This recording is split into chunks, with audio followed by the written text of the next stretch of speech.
Fala galera, Zinhão aqui com vocês. Hoje eu vou analisar uma mão que eu joguei na NL500 Zone do Bodog na transmissão do Poker com Falinha, tá? Então a mão, eu tô um pouco deep aqui, 150 blinds mais ou menos, com o Rei Dama off no button.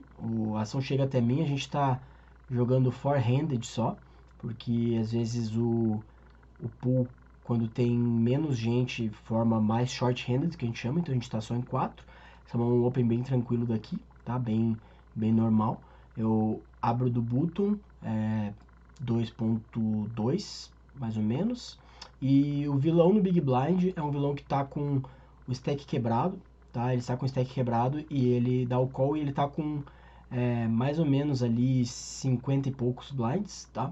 E normalmente quando isso acontece nos cash games, a gente tende a ver o vilão como um vilão recreativo, tá? Pode ter alguns regulares que esqueceram de fazer recompra ou que não deixam automático, mas é bem raro, tá? Normalmente vão se tratar de jogadores recreativos, tá bom? Então, esse board aqui, eu beto uma size perto da size geométrica que a gente chama, que é uma size que eu conseguiria com 3 apostas iguais e a win, pelo stack efetivo, então o stack efetivo menor é o dele. Eu acabei fazendo um pouco demais aqui, acredito que a size geométrica seja um pouco menor do que isso, tá bom? Mas é um board onde, principalmente nesse stack, o vilão vai estar bem capado, então quando isso acontece, quando esse jogador está bem capado, a size que captura o maior EV é uma size geométrica, então, por exemplo, as par de valete, as valete suited, são mãos que teriam que estar pelo menos 100% nesse range de tribet, então quando esse vilão não tribeta e ele dá call, ele está praticamente capado nessas mãos, então por isso a minha estratégia aqui tem que ser só de ter uma size bem polarizada com o meu range, então eu vou ter um range de check e um range de bet com essa size geométrica. E essa mão em questão, ela é uma mão que contém equidade, que bloqueia um pouco do range de call dele, contendo o rei de paus, e a dama também. Ele poderia ter algumas mãos como valete dama off, rei valete off, tá? Então eu estou bloqueando esse range de call e também ainda tenho equidade, tanto para turn river com o rei de paus, como também tenho equidade para broca, né? Que se o 10 chegar, eu sigo nuts.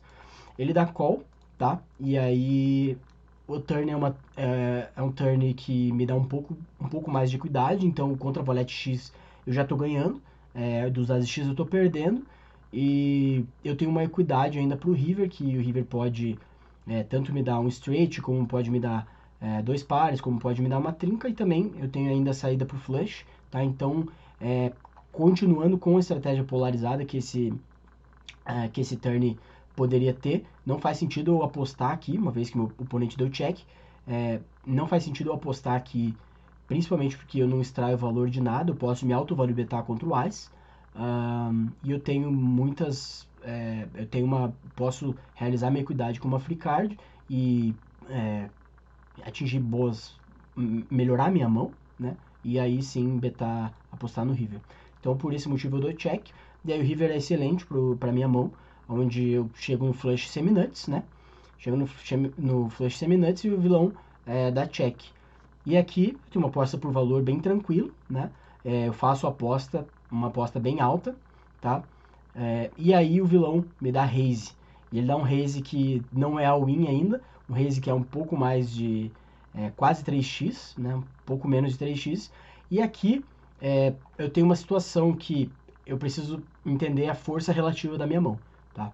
A força relativa da minha mão nesse river é o seguinte: se o meu vilão é capaz de dar raise por valor com mãos piores do que a minha, eu vou ter um call 100% das vezes. Ou seja, se eu acredito que ele tem uma mão pior do que a minha, mas boa o suficiente para ele dar raise, eu tenho um call tranquilo. Se não, eu tenho que saber pelo menos a força relativa da minha mão para dar um call e não ser explorável, ou eu posso escolher tentar explorar, tá? Então, Como eu tenho aqui o Second Nuts, né, eu só perco pro As de Paus, nesse caso, eu tenho que saber se o vilão, como o field se comporta, e se o vilão em questão teria condições de dar esse raise sem o As de Paus, como por exemplo com a terceira mão pior, né? Então como a dama está no board, o valete está no board, a terceira mão pior seria o 10 de paus, ou talvez o quarta mão pior, quarta mão melhor, perdão, como um 9 de paus. Tenho que saber se esse vilão seria capaz de fazer isso. E jogadores recreativos não costumam value betar muito tem, que é o que a gente fala, tá? Então, com o 10 de paus e com o 9 de paus, eu não acredito que ele daria raise. Ou ele apostaria no river, por todas as pesquisas de database que eu faço, ele poderia value betar essa mão, e realmente o check raise é um range extremamente polarizado. Então, quando ele me dá esse check raise, por pesquisa de database, eu acredito que raríssimas vezes, e praticamente nunca, ele vai ter o 10 de paus ou o 9 de paus. Então minha mão se torna um bluff catch. E se minha mão se torna um bluff catch, explorativamente eu posso tomar a linha de que se esse vilão não blefa o suficiente, todos os meus bluff catch são folds. Tá? Então se ele blefa menos do que a teoria mandaria, eu teria um fold. Então, se minha mão não tem força suficiente para bater uma value bet, e se o vilão não blefa o suficiente, eu não devo ter bluff catches. E aí eu acabei foldando essa mão, tá? Ao vivo na Twitch.